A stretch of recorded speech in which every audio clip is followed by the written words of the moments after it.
తెలంగాణ భవన్లో ఎమ్మెల్యే వివేకానంద గౌడ్ మాట్లాడుతున్నారు. లైవ్ ద్వారా చూద్దాం.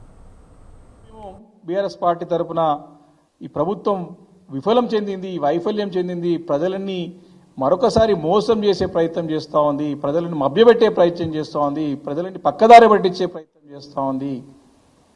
వారు అమలు కాని హామీలు ఇచ్చి వాటి నుంచి ఎలా బయటపడాలనే ప్రయత్నంలో భాగంగానే నిన్న వారంతా తప్పించుకు తిరగరని చెప్పి స్పష్టంగా అర్థమవుతా ఉన్నది. కాబట్టి మేము చాలా స్పష్టంగా ఆరోపిస్తూ ఉన్నాం, ఆ మాట కట్టుబడి ఉంటాం, ఏ వేదికైనా చర్చకు సిద్ధంగా ఉంటామని చెప్పేసి ఈ సందర్భంగా మనవి చేస్తా ఉన్నాను.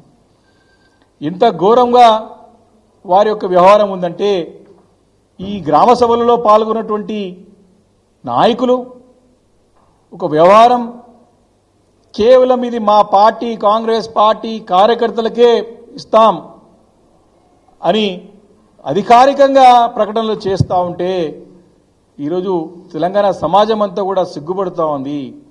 ఇంత నీచ పరిపాలననా, ఇంత దిగజారు పరిపాలననా?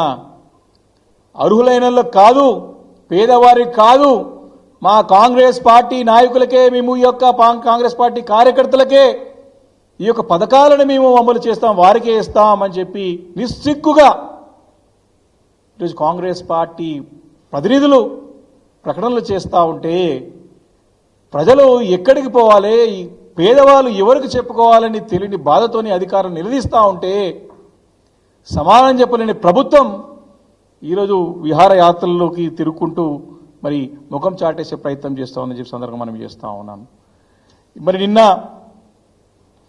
పెద్ద ఎత్తున ఈ ఆందోళనలు, వ్యతిరేకత, ఆగ్రహ జ్వాలలు, ప్రజల నిలదీతతోని వచ్చినటువంటి ఈ మీడియాల ద్వారా వచ్చినటువంటి సోషల్ మీడియాలో అనేక ప్రచార మాధ్యమాల్లో వచ్చినటువంటి సమాచారాన్ని తీసుకొని హుటాహుటిన నిన్న ఉప ముఖ్యమంత్రి గారు వారు నిన్న ఒక వీడియో కాన్ఫరెన్స్ పెట్టినట్టు సాయంత్రం చూసినాం. లేట్ నైట్ ఒక ప్రకటన వచ్చింది.